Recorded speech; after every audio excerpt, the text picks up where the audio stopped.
MP గారు చేతమండి ముఖ్యంగా ఎవరైతే వ్యాపారస్తులు ఉన్నారో వాళ్ళు పాపం 4 సంవత్సరాల నుంచి మన 2020లో స్టార్ట్ చేసిన కోవిడ్ వచ్చినామా అప్పటి నుంచి మీ అందరి సహాయ సహకారాలు ఎండనక వానక ప్రతిరోజు కూరగాయలు అమ్ముతున్నారు.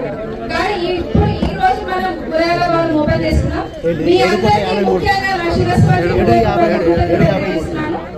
అదే విధంగా ఏదైతే మొన్న మన గౌరవ ఎమ్మెల్యే గారి చేత మీద మన బెల్లంపల్లి అభివృద్ధి కొరకు బెల్లంపల్లి మాట్లాడడానికి 63 కోట్ల రూపాయలు, ఈ రోజు 7 కోట్ల రూపాయలు, 23 కోట్ల రూపాయలు అంటే దాదాపుగా 100 కోట్ల రూపాయలతో మన గౌరవ ఎమ్మెల్యే గారు మన బెల్లంపల్లి పట్టణాన్ని డెవలప్మెంట్ చేయడానికి ఇవ్వడం జరిగింది.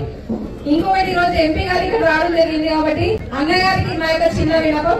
అన్న బెల్లంపల్లి మరి చాలా పూరన్న కానీ మీ ఎంపీ నిధులకి వెళ్ళి మాకు దాని ఒక 10 కోట్ల రూపాయలు మంజూరు చేస్తానే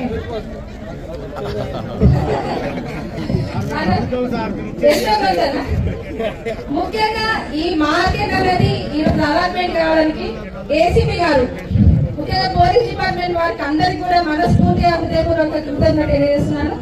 అదే విధంగా ఇక్కడ ఇచ్చేటువంటి ఆర్డీఓ గారికి, మా మున్సిపల్ కమిషనర్ గారికి, మా మున్సిపల్ సిబ్బంది ప్రతి ఒక్కరికి, వ్యాపారస్తులకి, ఇక్కడ ఇచ్చేటువంటి ప్రతి ఒక్కరికి మనస్ఫూర్తిగా హృదయపూర్వక కృతజ్ఞత తెలియజేస్తున్నాను. Thank you.